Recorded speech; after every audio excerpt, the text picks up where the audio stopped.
Imagine the day the news breaks. The headlines are unanimous across the globe. We did it. After nearly a century of false starts, broken promises, and billions of dollars, humanity has finally harnessed the power of the stars. Limitless, perfectly clean energy flows into the grid. The climate crisis is effectively cancelled. The wars over dwindling fossil fuels are rendered obsolete. It is the ultimate finish line for human engineering. But then, the quiet reports start leaking out from the highest security research facilities. The reactors aren't behaving the way the models predicted. Components are degrading at impossible rates, and the superheated plasma inside the magnetic containment fields is acting less like a controlled gas and more like a chaotic living entity. We solved energy, but then everything started breaking. We thought we had finally tamed the ultimate power source, but the terrifying reality is that we captured star-level energy without star-level knowledge. We didn't just build a new type of power plant. We brought a piece of the cosmos down to Earth, and now it's destroying us. Humanity has a seemingly insurmountable power problem. Even as we burn through the last of our easily accessible, heavily polluting fossil fuel reserves, our global energy requirements continue to relentlessly rise by an estimated 1 to 2% every single year. The need for a clean, efficient, and inexhaustible energy source has never been so acute, and for over 70 years, the answer has always supposedly been right above our heads. Our sun is a colossal ball of hydrogen and helium, 330,000 times the mass of the Earth. Deep in its core, it isn't burning oxygen like a traditional fire. It is performing alchemy. Through the process of nuclear fusion, it generates a gargantuan 386 trillion joules of energy every single second. It does this by taking the most abundant element in the universe, hydrogen, and crushing it together to form helium, releasing a phenomenal amount of energy in the process. Unlike nuclear fission, the technology we currently use in nuclear power plants, which relies on splitting rare, unstable, and highly radioactive isotopes like uranium, stellar fusion is practically a miracle process. It leaves behind virtually no long-lived radioactive waste, produces zero carbon emissions, and runs on a fuel source that we can extract right here on Earth. For decades, this has been the utopian dream sold to the public. If we can just replicate the exact mechanics of the sun right here on our planet, we enter an era of unprecedented post-scarcity. We create an unending source of clean and efficient power that could elevate the entire human race. But beneath this highly optimistic, carefully curated narrative lies a much darker, fundamentally ignored truth. A truth that elite physicists and plasma engineers whisper about behind closed doors. Nuclear fusion is not just a method of generating electricity. It is, by its very definition, controlled stellar physics, and controlling stellar physics introduces chaotic systems and apocalyptic risks that humanity is nowhere near equipped to handle. You see, the public has been led to believe that a fusion reactor is just a highly advanced engine. You put the fuel in, you turn on the magnets, and you get power out. But the sun has a literal giant advantage on its side that we can never replicate: its immense gravity. Because of its sheer crushing mass, the sun holds its core at a pressure so dense that a single teaspoon of its material would weigh close to a kilogram. In this high-pressure environment, the sun doesn't actually have to work very hard to fuse hydrogen. In fact, on a particle-by-particle basis, the sun is incredibly inefficient. Because protons inherently repel each other with immense electrostatic force, they rely on incredibly rare quantum effects, specifically quantum tunneling, to occasionally slip past each other's defenses and fuse. On average, a single proton in the center of our sun will wait an unfathomable 10 billion years before undergoing fusion. The only reason the sun shines at all is because there are simply so many protons packed into one space that these extremely rare quantum events happen frequently enough to output massive energy. This gentle, incredibly slow burn is fantastic news for us, because it means the sun won't spontaneously consume all its fuel and detonate in a giant thermonuclear explosion. It has been calmly burning for 4.6 billion years and will continue to do so for billions more. But on Earth, we don't have billions of years, and we certainly don't have the gravitational mass of a star. To achieve fusion in a laboratory, we are forced to take a violent, terrifying shortcut. Because we operate at extremely low pressures compared to the stellar core, we have to crank up the heat to absurd extremes. The plasma inside an Earth-bound fusion reactor must be heated to roughly 150 million degrees Celsius. That is 10 times hotter than the core of the sun itself. Let that sink in. We are creating an environment an order of magnitude more extreme than the center of the solar system, and we are placing it mere feet away from delicate terrestrial electronics, cooling systems, and human operators. Because no physical material in the known universe can hold a 150 million degree substance without instantly vaporizing, we have to trap this volatile soup of charged particles inside a vacuum, suspended in mid-air by a cage of the most powerful magnetic fields ever generated. The most common design for this is a tokamak, a massive donut-shaped vacuum chamber laced with superconducting magnets. The official story ends there. We heat the plasma, the magnets hold it, we extract the heat, and humanity wins.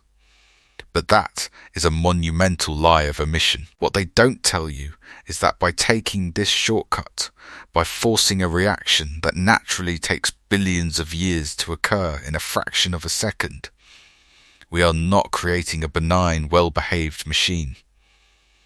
The cleaner and more efficient the reaction is theoretically supposed to be, the inherently harsher and more self-destructive the internal environment becomes. We are summoning a chaotic, deeply hostile astrophysical event inside a fragile terrestrial box. We aren't just burning fuel, we are attempting to manipulate the absolute bleeding edge of high-energy physics.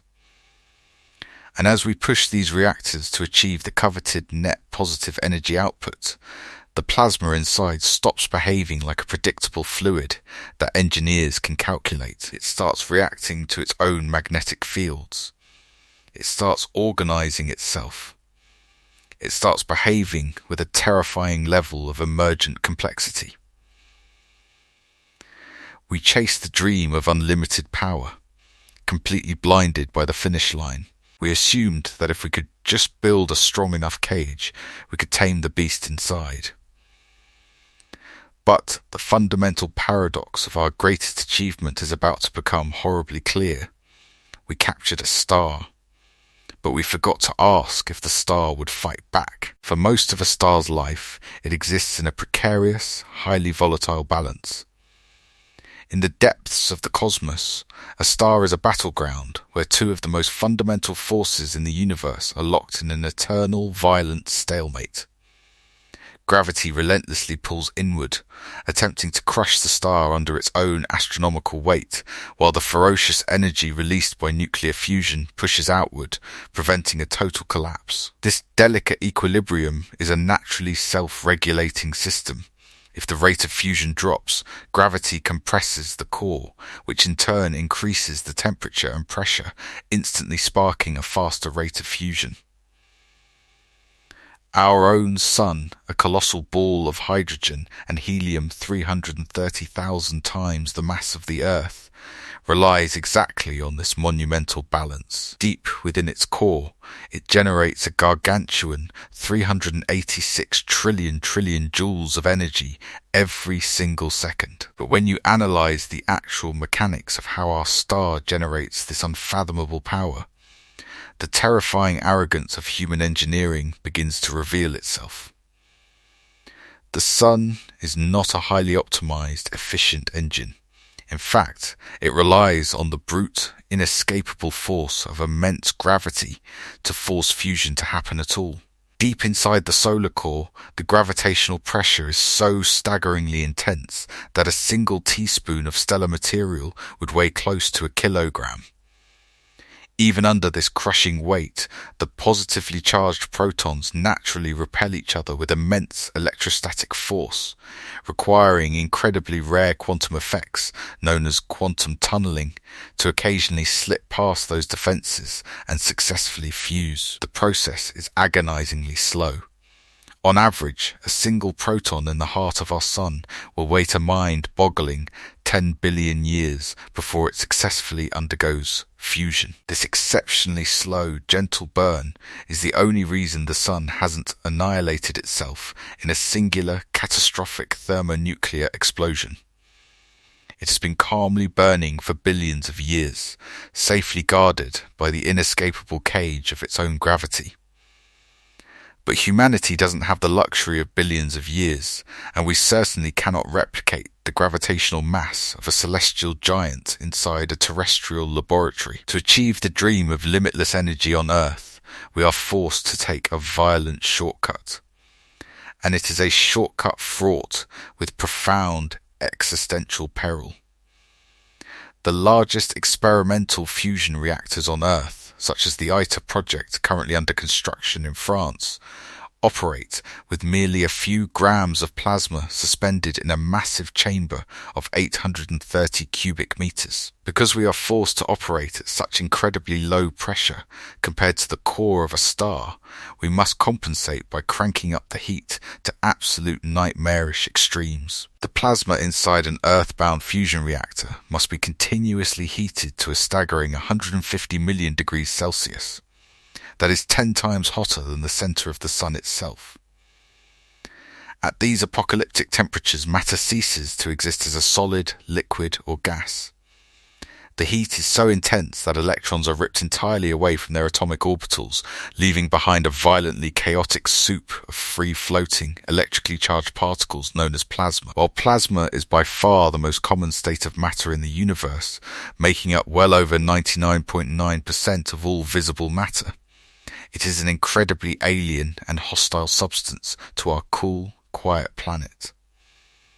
You obviously cannot hold a 150 million degree substance inside any physical container made of normal terrestrial matter. The exact microsecond this superheated plasma touches the walls of a reactor, it would instantly cool, immediately collapsing the delicate reaction and catastrophically vaporizing the containment vessel in the process.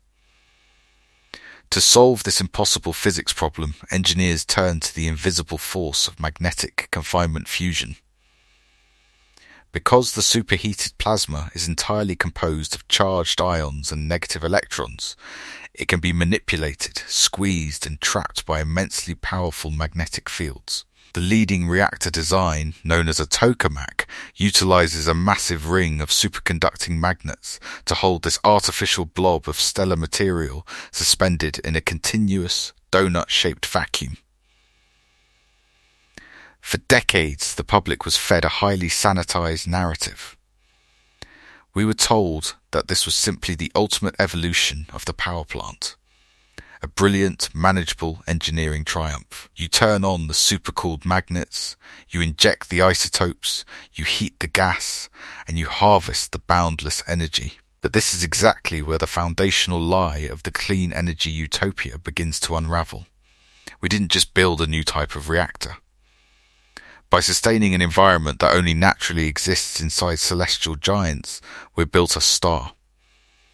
What the optimistic press releases and carefully curated government reports fail to mention is that nuclear fusion is not just a method of generating electricity, it is the process of controlled stellar physics. And trying to control stellar physics introduces highly volatile, deeply unpredictable systems that humanity does not fully understand.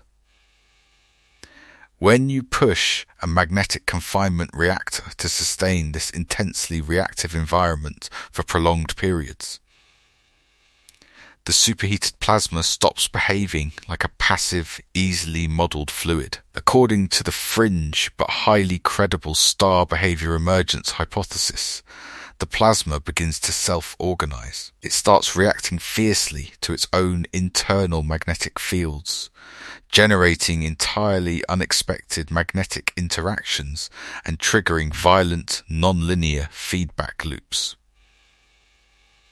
The plasma is fundamentally known for chaotic emergent behaviour that simply cannot be fully predicted by even the most advanced supercomputers. Unlike a real star, which uses the crushing weight of gravity to naturally self-regulate its internal explosions, our artificial magnetic cage offers no such safety net. A laboratory plasma naturally wants to blow itself apart. We are not operating a machine, we are desperately trying to cage a living, chaotic astrophysical entity. Small perturbations that occur inside the reactor don't just fade away, they magnify, threatening to disrupt the plasma confinement entirely. We assumed that because we designed the magnetic cage, we had absolute authority over the prisoner locked inside. But as the plasma twists, fights, and self-organizes at 150 million degrees, the terrifying reality sets in. We thought we had merely trapped a reaction, but we have actually birthed a miniature star right here on Earth, and it is beginning to act with a mind of its own. The ultimate dream of the modern world is an energy source without consequence. We have spent the last century poisoning our atmosphere with the byproducts of our own progress, burning through ancient sunlight trapped in fossil fuels, and dealing with the radioactive fallout of nuclear fission. The promise of fusion was supposed to be our salvation because its byproduct is supposedly perfect. We were told that by mimicking the sun, we would produce nothing but boundless electricity and harmless, inert helium. But the universe does not give away its most closely guarded secrets without exacting a profound structural toll. The reality hidden behind the slick animations of glowing blue reactors is a mechanical nightmare. We have engineered a system fundamentally destined to turn against us. To understand why this utopian machine is actually a self-destructing trap, we have to look at the fuel we are forcing into the fire. In the deep, crushing core of our sun, the star relies on the most basic, abundant fuel in the universe, standard hydrogen protons. But as we established, the sun is actually incredibly inefficient on a particle-by-particle basis. On average, a single proton in a star will wait a staggering 10 billion years before it successfully undergoes fusion. If we try to replicate that exact proton-to-proton reaction inside an earthbound reactor, it would be a statistical impossibility to generate any meaningful power. To get around this, human engineers had to rig the game. They had to use a fuel that is 24 orders of magnitude more reactive than the basic protons powering the sun. They turned to two heavily modified, highly reactive isotopes of hydrogen: deuterium, which contains an extra neutron, and tritium, an incredibly rare radioactive isotope containing 2 extra neutrons. When you smash deuterium and tritium together at 150 million degrees Celsius, the reaction is violent, instantaneous, and immensely powerful. Just 1 gram of this exotic fuel holds the energy equivalent of 2,400 gallons of oil. When these 2 isotopes successfully fuse, they combine their atomic structures and immediately spit out 2 things. The first is an alpha particle, which is essentially a helium nucleus. This is the poster child of the clean energy movement. It is non-toxic, non-radioactive, and incredibly useful in everything from MRI machines to microchip manufacturing. If this were the only output of the reaction, humanity would have entered a post-scarcity utopia decades ago. But the deuterium-tritium reaction produces a second byproduct, And it is this second byproduct that turns our greatest engineering triumph into a slow-motion bomb. Along with the harmless helium, the reaction ejects a single, highly energetic subatomic particle known as a neutron. Because the neutron is significantly lighter than the alpha particle, it carries away the vast majority of the explosive kinetic energy generated by the fusion event. This is where the catastrophic flaw in our master plan reveals itself. The entire premise of a fusion reactor relies on the concept of magnetic confinement. We spent billions of dollars building massive, superconducting electromagnets to create an invisible cage, suspending the 150 million degree plasma in a vacuum so it never touches the physical walls of the machine. But magnetic fields, no matter how unfathomably powerful they are, only work on particles that have an electrical charge, like positively charged ions and negative electrons. A neutron, by its very definition, has absolutely no electrical charge. To the high-energy neutrons being violently birthed inside the plasma core, the billion-dollar magnetic cage does not exist. It is completely invisible. The moment a neutron is created, it punches straight through the absolute strongest magnetic fields humanity has ever engineered, completely unfazed, travelling outward in a random direction at a terrifying 1/6 the speed of light. Imagine trillions of these subatomic bullets being fired blindly outward every single second. They completely bypass the magnetic containment fields and slam directly into the physical structure of the reactor itself. They ping around the interior chamber, ricocheting and burying themselves deep into the advanced alloys and intricate cooling systems that keep the machine from melting down. When a subatomic particle moving at a fraction of the speed of light impacts the metal wall of a reactor, it does not just heat it up. It causes profound, microscopic devastation. The sheer kinetic force of the neutron literally knocks the metal atoms out of their perfectly aligned crystalline structures. This relentless, invisible bombardment causes a phenomenon known as atomic displacement, where the physical material of the reactor begins to warp, swell, and become dangerously brittle on a molecular level.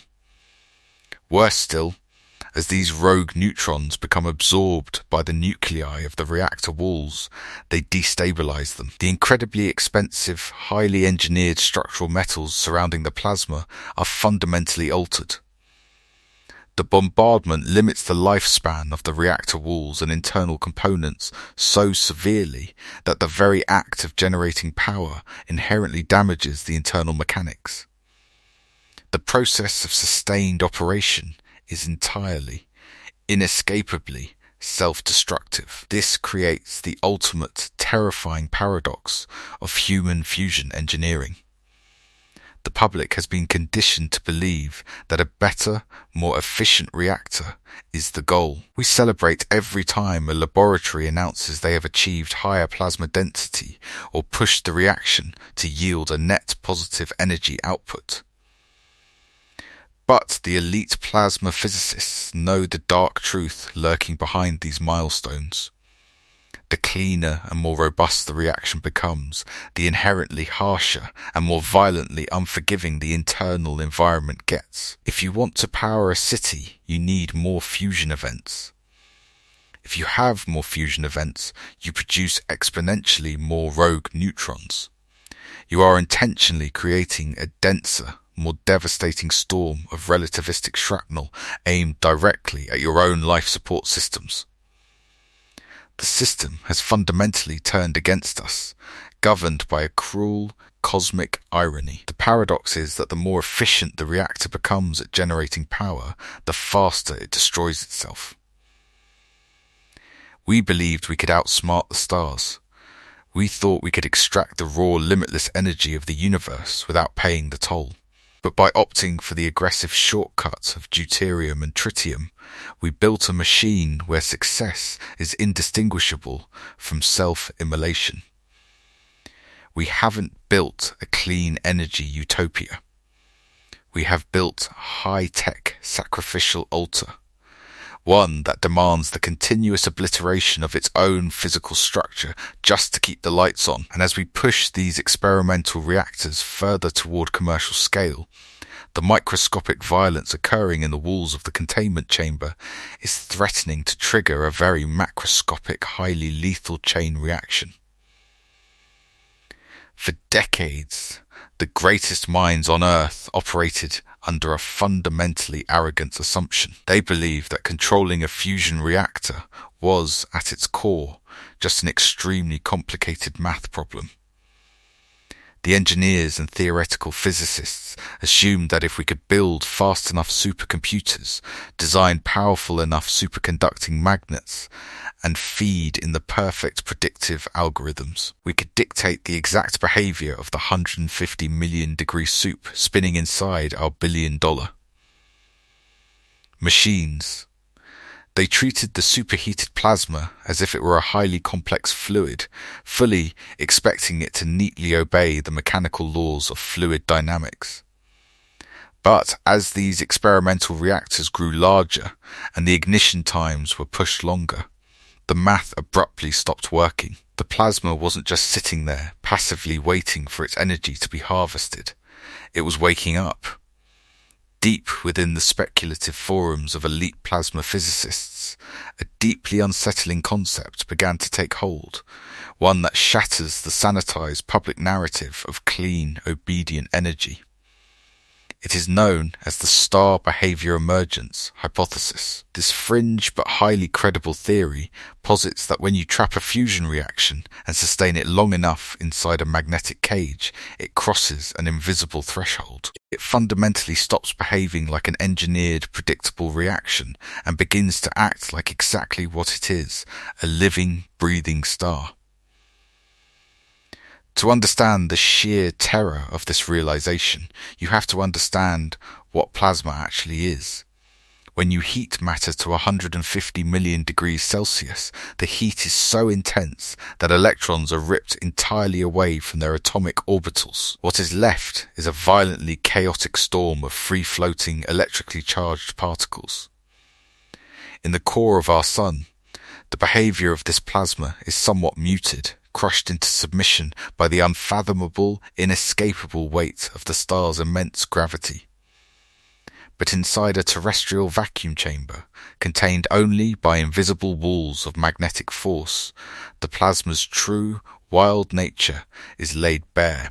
According to the emergence hypothesis, as we push these reactors toward higher efficiencies and try to squeeze more net positive energy out of them, the plasma begins to self-organize. Because the superheated cloud is composed entirely of moving electrical charges, the plasma itself naturally generates its own internal magnetic fields.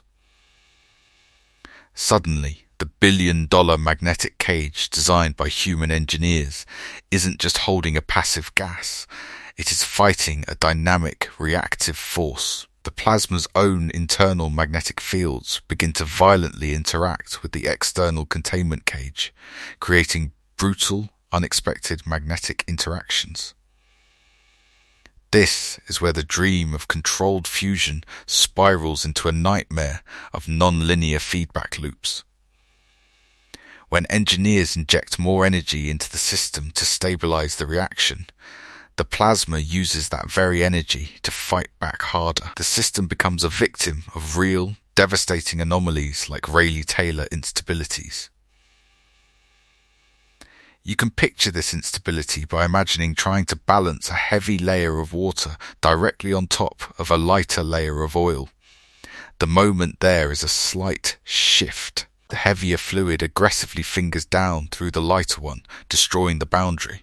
Now replace those gentle fluids with a 150 million degree cloud of stellar fire, being relentlessly squeezed by an invisible magnetic vacuum. Under these extreme conditions, the tiniest microscopic perturbation, a variance of a fraction of a degree or a microsecond fluctuation in a superconducting magnet, does not just safely dissipate, it magnifies. The boundary between the superheated plasma and the cold magnetic vacuum warps buckles and tears. The plasma violently bubbles outward, forming chaotic tendrils of superhot matter that threaten to instantly disrupt the confinement and critically damage the reactor walls. The harder we squeeze the plasma to optimize the reaction, the more fiercely and unpredictably it contorts to escape. This introduces the ultimate narrative twist. The more power we generate, the less control we actually have. Optimization, it turns out, directly leads to chaos. These are not just simple mechanical glitches that can be ironed out with a software update. They are emergent behaviors. In physics, emergence occurs when a complex system develops overarching traits and behaviors that its individual, microscopic parts do not possess. By bringing stellar physics down to Earth, we have birthed a self-organizing entity that is fundamentally too chaotic to be modeled. The most advanced supercomputers on the planet cannot fully calculate or predict what the plasma will do next, because the plasma is constantly reacting to the very cage attempting to trap it. We assumed we were building a high-tech steam engine, a passive machine that would quietly power our civilization. We failed to realize that we were incubating a miniature astrophysical system. As the plasma twists, mutates, and generates its own defensive magnetic fields, it is displaying a terrifying level of emergent complexity. It acts, for all intents and purposes, with a mind of its own. We brought the fire of the gods down to a fragile planet, convinced our equations could tame it, only to discover that the star is fighting back, and it is a fight we are mathematically destined to lose. When the highly polished public relations campaigns for commercial fusion first rolled out across the globe, they all leaned heavily on one absolute, overwhelmingly comforting promise: a fusion reactor fundamentally cannot melt down. Industry spokespeople and government scientists eagerly pointed to the horrific, lingering legacies of Chernobyl and Fukushima. They explained that traditional nuclear fission relies on a highly precarious chain reaction that, once knocked out of control, leads to a devastating radioactive explosion. Fusion, they promised, was entirely different. Because it requires such impossibly precise conditions to maintain, if the power is cut, or if an earthquake strikes, or if literally anything goes wrong, the 150 million degree plasma simply expands, hits the walls, cools down, and the reaction instantly dies. It was branded as the ultimate fail-safe. It was sold to a desperate public as 100% safe, but this carefully packaged narrative relies on a deceitful, incredibly dangerous twisting of definitions. It is technically true that a fusion reactor cannot trigger a runaway nuclear explosion. However, in the unforgiving world of extreme physics, nuclear safety is not the same thing as engineering safety. We have been completely blinded by the nuclear aspect, deliberately ignoring the fact that to hold a miniature star in a terrestrial laboratory, we have built a monolithic mechanical system perpetually perched on the absolute razor's edge of a catastrophic engineering failure. To understand the sheer horror of what happens when this delicate system inevitably breaks, you have to picture the terrifying physical environment inside a modern tokamak reactor.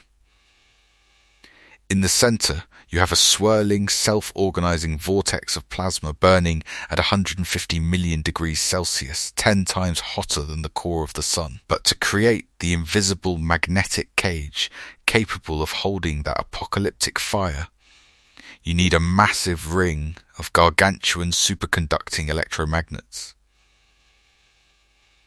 In order for these giant magnets to channel the unfathomable amounts of electrical current required without melting themselves into slag, they must operate with absolutely zero electrical resistance. And the only known way to achieve true superconductivity on this scale is to submerge these colossal metal structures in cryogenic liquids, continuously cooling them to just a few degrees above absolute zero.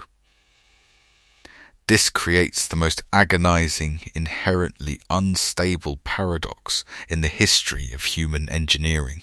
You have the absolute hottest substance in the known universe suspended mere inches away from one of the coldest environments ever engineered by man. The only thing keeping these two apocalyptic extremes from annihilating each other is an invisible, fluctuating magnetic force field. And as we already know, the living plasma inside is not a docile captive. It twists, it contorts, and it aggressively fights its cage, generating chaotic, emergent instabilities that warp the magnetic boundaries. So what happens when the chaotic behavior of the star causes the magnetic confinement to momentarily slip? What happens when a sudden Rayleigh-Taylor instability allows a violent tendril of 150 million degrees stellar fire to successfully breach the invisible barrier and lick the interior physical wall of the reactor? The heat transfer is instantaneous, and the result is devastating. The moment the heavily shielded superconducting magnet is exposed to a sudden, localized spike in temperature, even by just a tiny fraction of a degree, it triggers a terrifying event known in high-energy physics as a quench. The instant the magnet warms up, it fundamentally loses its superconducting state. In a microsecond, the specialized metal violently regains its natural electrical resistance, but the system cannot just stop. There is still a colossal, unimaginable torrent of electrical current actively flowing through that massive coil. When that unstoppable electrical force suddenly slams into the newly formed physical resistance of the warm metal, the monumental energy has nowhere else to go.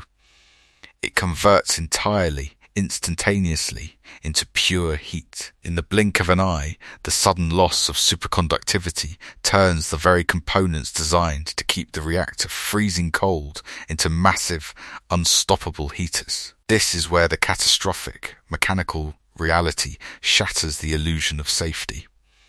The giant magnets are completely encased in thousands of gallons of super-cooled cryogenic liquids. When the quenched, heavily resistant magnet suddenly radiates thousands of degrees of heat into that incredibly dense fluid, the laws of thermodynamics take over with violent prejudice. The cryogenic systems do not just warm up, they flash boil. Liquid helium, or liquid nitrogen, instantly transitions from a dense fluid into a rapidly expanding gas, attempting to grow to hundreds of times its original volume in a fraction of a single second. You are now looking at a closed, incredibly strong metallic containment system suddenly being overwhelmed by a violently expanding wave of ultra-high pressure gas. There is no venting system on Earth capable of safely dissipating an instantaneous cryogenic flash boil of this magnitude. The pressure system simply cannot handle the sheer physical stress. The reactor containment vessel does not gently power down. It violently, catastrophically ruptures. The resulting explosion is a devastating mechanical shockwave. The multi-billion-dollar facility is blown apart from the inside out, launching razor-sharp shrapnel, shattered superconducting alloys, and pulverized concrete in every direction at supersonic speeds. It is not a nuclear explosion. But to the engineers, scientists, and technicians caught anywhere near the blast radius, the distinction is entirely irrelevant. The sheer force of the pressure rupture is effectively equivalent to a massive conventional bomb detonating deep inside the facility.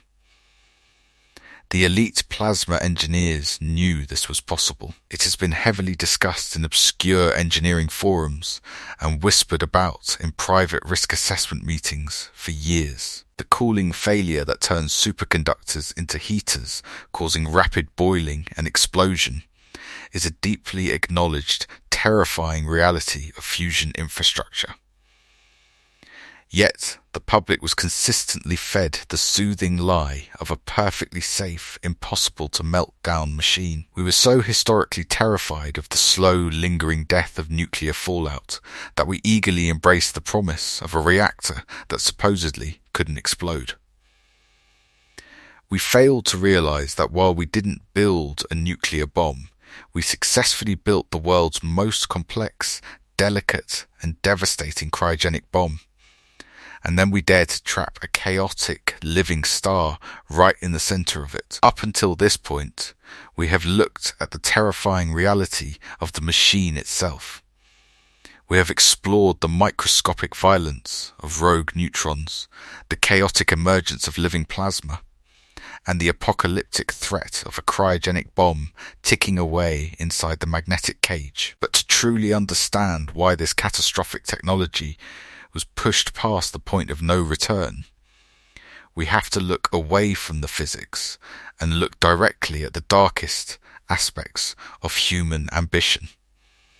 Because the story of how fusion broke the world is not just a story of engineering failures and stellar physics. It is the story of a ruthless, high-stakes war for planetary supremacy driven by an intoxicating, blinding greed. For the last century, the absolute foundation of global power has been entirely dictated by access to fossil fuels. Nations have risen to unimaginable wealth, borders have been violently redrawn, and generations-defining wars have been fought over the control of oil and natural gas. The entire geopolitical hierarchy of the Earth is built upon who controls the energy and who is forced to buy it. But nuclear fusion offered a terrifying disruption to this established world order. The promise of fusion was an inexhaustible, localized energy source that required virtually no massive geographic resource extraction, using fuel derived from simple seawater. The realization among the global elite was swift and absolute. Whoever was the first to successfully commercialize a stable fusion reactor would not just become unimaginably wealthy. They would become the undisputed masters of the Earth. They would hold the ultimate monopoly on the most fundamental currency of human civilization, unlimited power. Fusion was no longer viewed as a noble scientific endeavor to save the planet from climate collapse. It became the ultimate tool for absolute energy dominance. For decades, fusion research had been a relatively transparent, collaborative international effort. Projects like the colossal ITER reactor in France were built on the idea of shared human progress, combining the scientific minds of multiple nations in a slow, highly publicized, bureaucratic march toward clean energy. But as the theoretical math began to prove that a net positive energy output was actually within reach, the era of international cooperation violently ended. The open source sharing of plasma physics data suddenly went dark. In its place came a sudden, staggering flurry of private investment. Billions upon billions of dollars began pouring out of Silicon Valley and defense budgets, flooding into highly secretive, aggressively guarded private startups. The tech oligarchs and geopolitical superpowers realized that the finish line was in sight, and the race to privatize the power of the sun had officially begun. You had heavily funded operations like the Massachusetts-based Commonwealth Fusion Systems, backed by an unprecedented influx of capital from the likes of Google, Nvidia, and Bill Gates. They abandoned the massive, slow-moving international designs and proposed using newly developed high-temperature superconducting magnets to produce a compact, highly pressurized tokamak, promising a fully commercial plant online by the early 2030s. But remember what we know about superconducting magnets. Pushing them to operate in a more compact, extreme environment radically increases the risk of a catastrophic quench, bringing the threat of a devastating cryogenic flash boil closer to reality.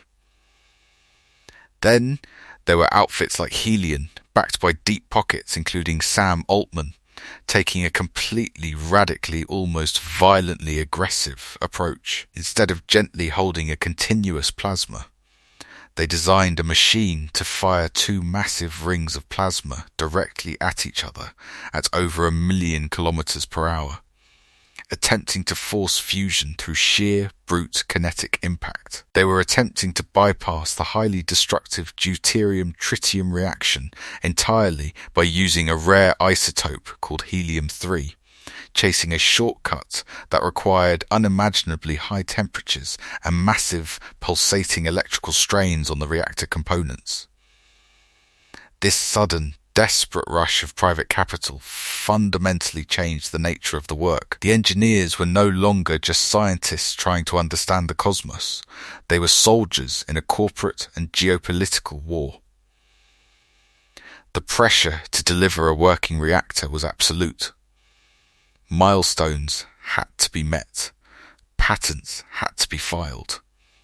The investors and the military contractors hovering in the background demanded results, and they demanded them before the rival nation across the ocean could achieve them. This is exactly where the deeply hidden, fatal flaw of the entire fusion enterprise was intentionally buried. The elite scientists running these billion-dollar startups and classified government black sites knew about the terrifying anomalies. They watched the plasma self organize in their containment vacuums. They saw the violent Rayleigh-Taylor instabilities warping the magnetic fields, and they tracked the devastating microscopic damage caused by rogue neutron bombardment, obliterating their reactor walls. But they could not stop. To pause the research, to admit that the system was fundamentally unstable and turning against them, meant losing the race. It meant surrendering planetary dominance to an adversary. So they lied. They compartmentalized the data. They tweaked the simulation algorithms to hide the chaotic emergent behavior of the stellar plasma, and they pushed the machines harder, desperately hoping they could engineer their way out of a fundamentally impossible physics problem before the entire system collapsed.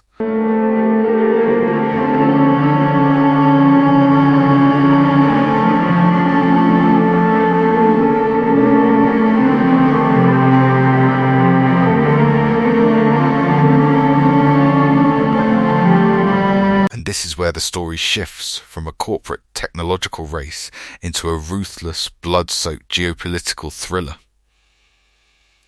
As the private startups and classified state-run programs pushed their reactors to the absolute breaking point, rumours began to leak from the highly guarded facilities. Whispers on obscure engineering forums and encrypted channels painted a picture of an industry plagued by terrifying near misses, covered up cryogenic ruptures, and a culture of intense, suffocating paranoia. The stakes were simply too high. If an adversary achieved commercial fusion first, they could infinitely scale their military, their infrastructure, and their economy, while the rest of the world was left to fight over the dying scraps of the fossil fuel era. It was a matter of total national survival.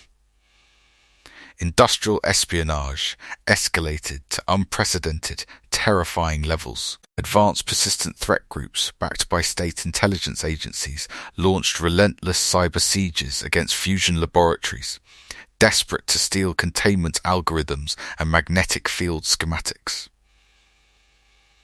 The invisible war was raging globally, and then the invisible war claimed its most high-profile casualty. It started as a brief, highly sanitized news report, barely making a blip on the mainstream radar. A leading, internationally renowned fusion scientist, a man who had recently defected from a massive government-funded tokamak project to head up a shadowy, aggressively funded private venture, was found dead under highly mysterious circumstances. The official channels were quick to issue a statement. They called it a tragic accident, a localized equipment failure during an off-hours inspection of a prototype cooling array.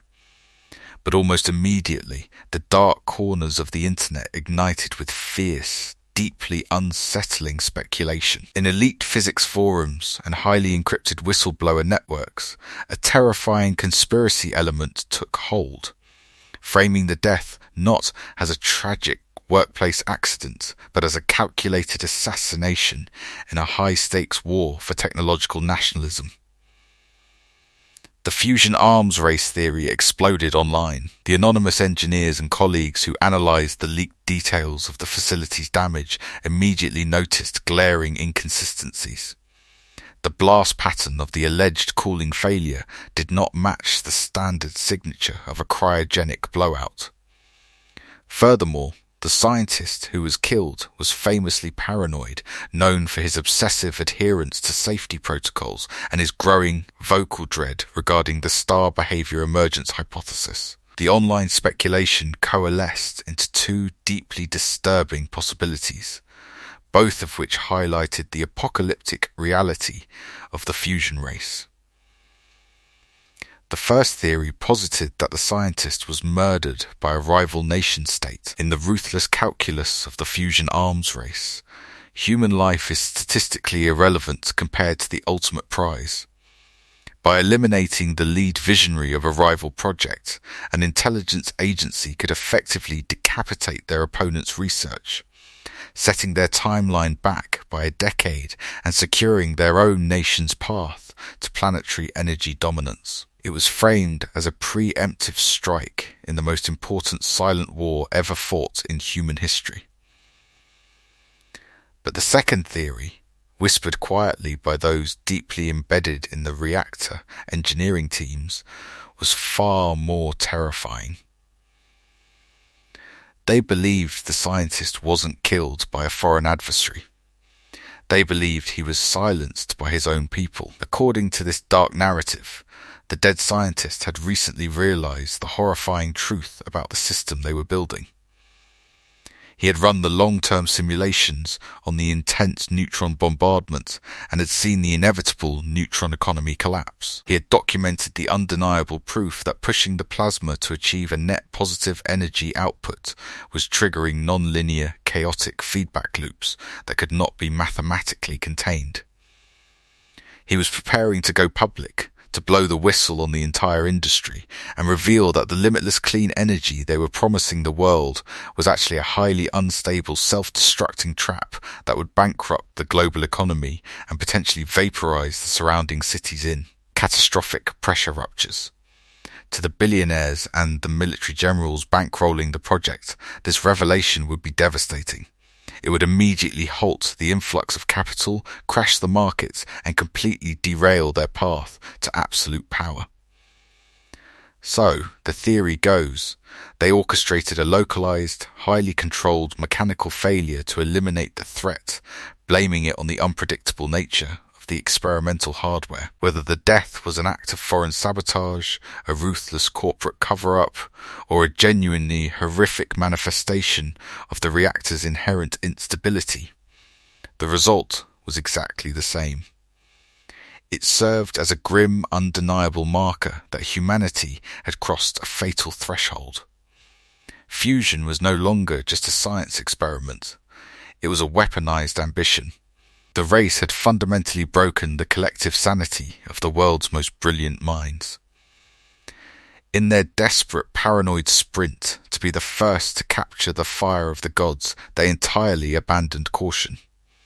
They bypassed safety protocols, they ignored the terrifying emergent behaviors of the superheated plasma, and they pushed the monolithic, impossibly delicate machines far beyond their physical limits. They were treating a chaotic, self-organizing stellar entity as if it were nothing more than a high-performance engine in a drag race. They were completely blinded by the finish line, terrified of the competitors running beside them, and oblivious to the fact that the prize they were sprinting toward was fundamentally uncontrollable.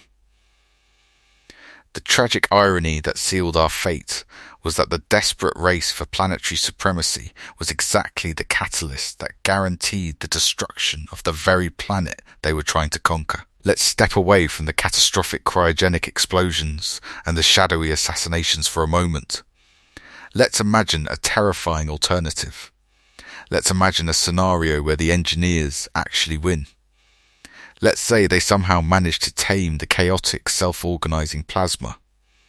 they successfully prevent the supercooled magnetic cages from quenching, and they manage to connect a fully operational commercial fusion reactor to the global power grid. In this highly publicized scenario, entire cities are beautifully illuminated by the limitless power of a captive star. The climate crisis is hailed as cured, and humanity breathes a collective, triumphant sigh of relief.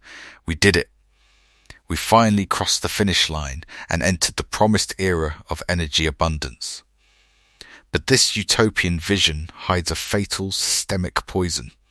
It introduces a threat that doesn't arrive in a blinding, instantaneous flash of fire, but rather through a slow, silent, and irreversible bleeding of our global resources. This is the terrifying reality of an obscure but deeply dreaded concept known among elite physicists as the neutron economy collapse theory.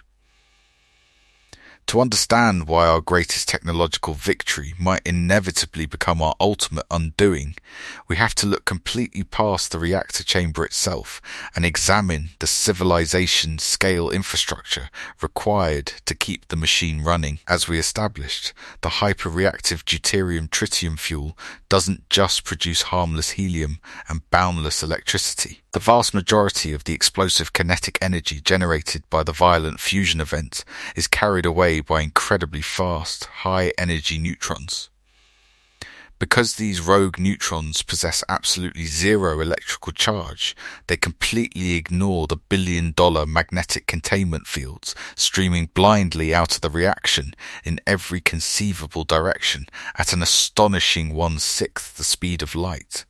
These relativistic subatomic bullets don't magically turn into electricity. Instead, they slam violently into the physical walls of the reactor, ricocheting around the containment chamber and relentlessly degrading everything they touch. This invisible, microscopic bombardment fundamentally alters the molecular structure of the highly advanced, incredibly expensive alloys surrounding the stellar plasma. The metal begins to swell, warp, and become dangerously brittle under the relentless punishment. For decades, the public was fed the soothing narrative that this was merely an annoying engineering hurdle. The fusion industry assured investors and governments that we would simply design better, more resilient materials. But the neutron economy collapse theory proposes a horrifying alternative.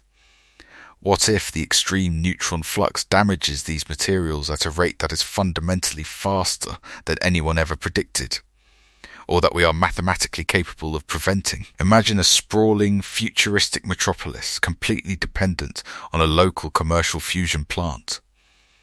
To keep the millions of homes, hospitals, and transit systems powered, the reactor must burn hot and dense. But the paradox remains. The hotter and more efficiently the core burns, the more violent and destructive the internal neutron storm becomes. Within a terrifyingly short operational window, perhaps shrinking from an expected lifespan of decades down to a mere few years, or even months, the internal walls of the reactor are utterly obliterated by the subatomic bombardment. To prevent a catastrophic breach, the reactor must be shut down. The massive irradiated containment walls must be completely dismantled, safely disposed of as hazardous waste, and entirely replaced with pristine custom-engineered components. This is exactly where the economic math violently turns against humanity. Rebuilding the core of a commercial fusion reactor requires staggering amounts of rare raw materials, exotic metals, specialized robotics, and colossal amounts of traditional energy just to manufacture. If a reactor's operational lifespan shrinks dramatically due to this relentless neutron degradation, the total financial cost and physical energy required to continuously mine, manufacture, transport, and install these replacement parts quickly begins to exceed the actual energy of the reactor. Outputs into the grid. The illusion of infinite power shatters. The entire technology silently transitions into a devastating net loss system. It is no longer an energy source, it becomes a planetary parasite that aggressively drains global resources rather than providing them. This is the moment the narrative scale escalates from a localized mechanical failure to a city-wide and eventually civilization-level catastrophe. Imagine the inescapable trap we will have built for ourselves. Driven by the ruthless geopolitical race for absolute energy dominance, humanity prematurely commits its entire global infrastructure to fusion power. We permanently shut down the fossil fuel plants. We dismantle the traditional fission reactors. We wire our entire global civilization, our massive agricultural centers, our water purification systems, our highly delicate digital economies, and our sprawling megacities, entirely to the power of these artificial stars. And then, the quiet structural reality of the neutron economy hits. The reactors across the globe begin to degrade simultaneously. The specialized international factories simply cannot produce the advanced replacement alloys fast enough, because the very energy grid powering those factories is already faltering. Major cities are forced to enact desperate rolling blackouts. To generate the emergency power needed to fix the broken reactors, engineers are ordered to push the remaining operational reactors even harder. This desperately cranked up energy output exponentially increases the neutron bombardment, destroying the remaining reactors even faster. It triggers an inescapable apocalyptic feedback loop of industrial decay. Experts have quietly warned about this exact terrifying scenario, acknowledging that a single fundamental systemic flaw in this incredibly unproven technology could destabilize global power overnight. If humanity prematurely builds its entire energy grid on a machine that secretly operates at a net negative resource deficit, entire interconnected global economies could completely collapse. The utopian promise of energy abundance doesn't actually create stability. It creates the ultimate infrastructure fragility. We were so deeply mesmerized by the intoxicating idea of capturing a star that we completely ignored the mathematical nightmare of keeping it in a cage. We believed we were unlocking a post-scarcity utopia. But if the neutron economy collapse theory holds true, we are actually engineering the most expensive, resource-intensive, and rapid dark age in human history. We misunderstood the fundamental nature of the power we were dealing with. The stars won't destroy us with a sudden violent explosion. They will simply bleed us dry, consuming our resources faster than we can replace them until the lights go out forever. Fast forward 2 decades into the future, past the experimental phases, past the geopolitical wars, and into the era where humanity actually wins. Imagine the day the transition is finally complete. The first commercial fusion plants have come online, hailed as the absolute pinnacle of human engineering, and the rollout is aggressive, global, and seemingly flawless. The belching smokestacks of the fossil fuel era are dismantled, and the aging, risky nuclear fission plants are permanently powered down. We are told we have entered the promised utopia of energy abundance, where the power of captive stars illuminates entire continents. We embrace this new reality with an insatiable, blinding hunger. Driven by the guarantee of limitless, clean power, human civilization scales at a terrifying, unprecedented rate. We build sprawling, hyper-advanced megacities straight into the deserts. We construct gargantuan, energy-devouring data centers to power highly advanced artificial intelligence, much like the early promises of startups aiming to wire commercial fusion directly to tech giants. Our entire global agricultural supply chain, our atmospheric carbon scrubbing machines, and our immense water purification networks are all hardwired directly into the output of these massive magnetic containment facilities.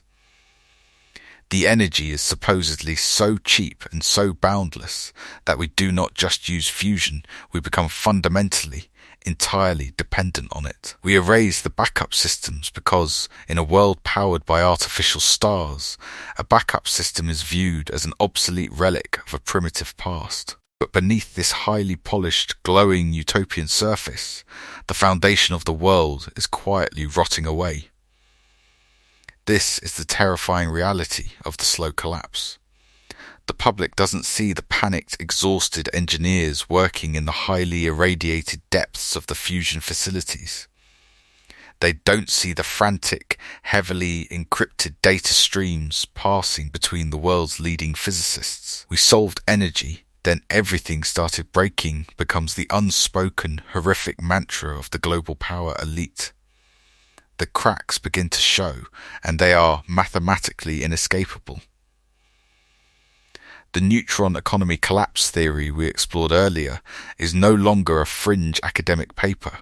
It is happening live, in real time, inside every commercial reactor on Earth. As society demands more and more power to feed its hyper-inflated infrastructure, the reactors are pushed to run hotter, denser, and longer. But the cruel paradox of stellar physics remains absolute. The more efficiently the reactor generates power, the faster it destroys itself. The invisible storm of high-energy neutrons, travelling at 1/6 the speed of light, is fundamentally obliterating the incredibly expensive, highly advanced structural alloys of the containment walls. The lithium blankets designed to breed the impossibly rare radioactive tritium fuel are degrading faster than they can be replaced. The operational lifespans of these multi-billion-dollar machines shrink from decades down to mere months.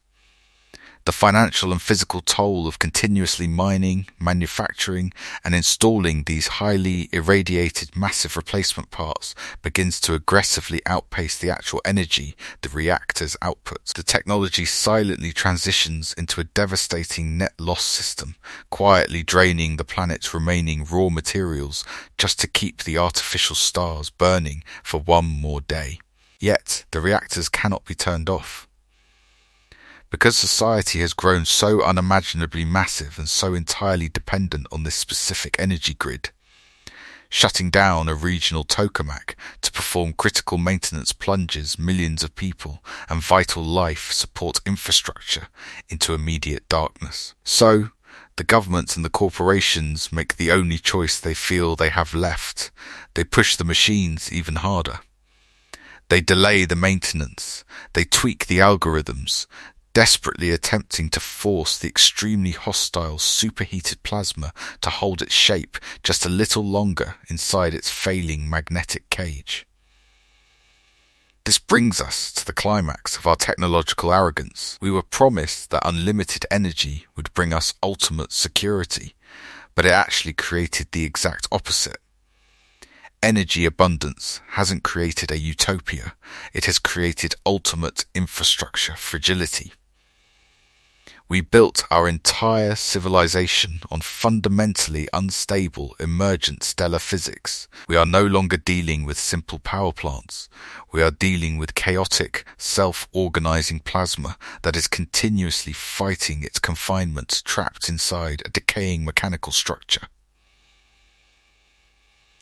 Because the entire global grid is intensely interconnected and operating at the absolute bleeding edge of its physical limits, a single systemic flaw is all it takes to break the world. Imagine the inevitable night it happens.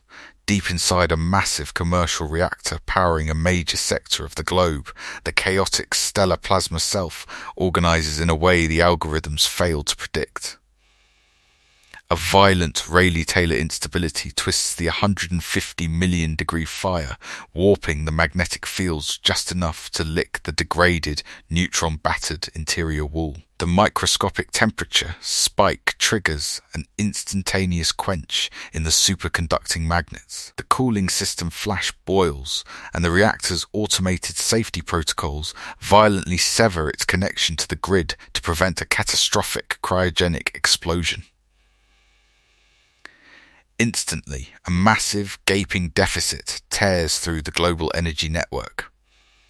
To prevent widespread blackouts, the automated systems instantly force the surrounding fusion plants to surge their output to compensate for the lost power. But those surrounding reactors are already critically damaged by their own neutron storms. They are already fighting their own internal emergent plasma chaos. The sudden, violent demand for a power surge pushes them instantly past their structural thresholds. The plasma in those secondary reactors goes violently unstable, forcing them to trigger their own emergency shutdowns to survive. It is a catastrophic, unstoppable domino effect of cascading reactor shutdowns. Within hours, the failure ripples across continents. The interconnected nodes of our utopian grid collapse under the weight of their own terrifying complexity. The artificial stars that power human civilization blink out one by one, and they cannot be easily restarted. The transition back to the Dark Ages does not take generations, it takes an afternoon. When the grid falls, the highly optimized, hyper-connected global economy collapses instantly. Water stops flowing to the desert megacities. The digital infrastructure of the modern world completely vanishes. The agricultural supply chains freeze. We are left completely stranded in the dark, surrounded by the rapidly cooling, highly irradiated husks of the billion-dollar machines that were supposed to save us. We didn't solve the energy crisis at all. We simply delayed it, utilizing a shortcut we did not understand, to build an infinitely more fragile civilization perfectly engineered for a spectacular, simultaneous collapse. When you look at the grand timeline of the cosmos, stars are the ultimate, unrivaled engines of creation and destruction. They are entirely governed by the brute forces of gravity and nuclear fusion, existing in a violent, precarious balance.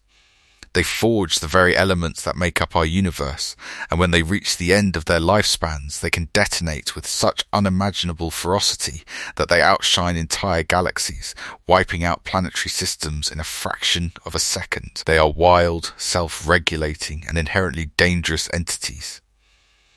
And yet, humanity looked at this terrifying cosmic force and decided we could simply put it in a terrestrial box.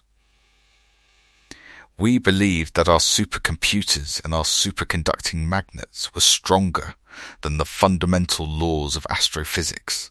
But as we have seen, the tragedy of our clean energy utopia was never just a series of unfortunate mechanical glitches. It was a mathematical and physical inevitability. Every single thread of this disaster leads back to the exact same arrogant assumption. We took the most violent astrophysical processes in the known universe, plasma chaos burning at 150 million degrees, chaotic, emergent behaviors, and relentless storms of high-energy neutrons moving at 1/6 the speed of light, and we desperately tried to bind them together with human ambition. We assumed that because we designed the vacuum chamber, we dictated the rules. We ignored the fact that the living plasma inside our magnetic cages would naturally fight its confinement, twisting and self-organizing with a terrifying level of emergent complexity. We were warned by the obscure theories and the hushed whispers of elite physicists. They knew that the very act of generating power was inherently self-destructive to the machine itself. They watched as the invisible microscopic bombardment of rogue neutrons obliterated the advanced structural alloys of the reactor walls, fundamentally altering their molecular structure and transforming a miracle energy source into a devastating net loss system. They understood the apocalyptic threat of a sudden cryogenic flash boil ticking away inside the magnetic cage, and they saw the quiet, devastating environmental reality of invisible radioactive tritium leakage. But the ruthless geopolitical race for absolute energy dominance blinded us to the consequences.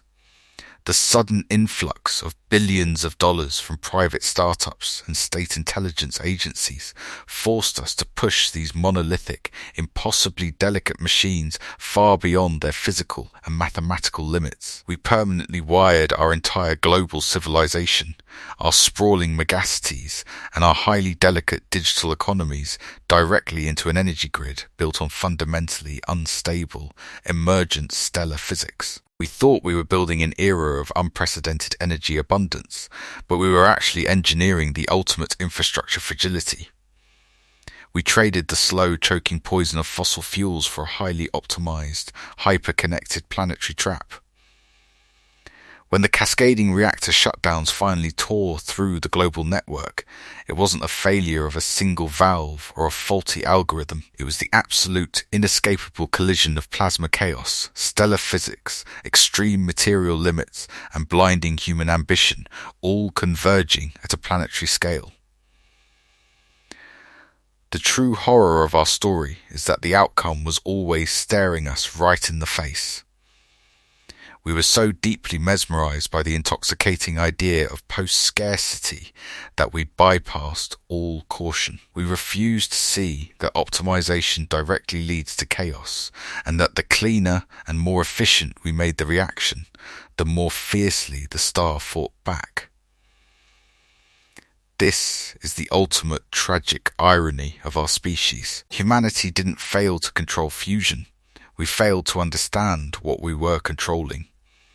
We believed we were dealing with a predictable machine, an obedient engine that would endlessly power our civilization. We never stopped to consider that we had brought the fire of the gods down to a fragile planet, creating a living, chaotic astrophysical entity that demanded a structural toll we could never afford to pay. We thought we had captured a star, but in the end, it was the star that changed us.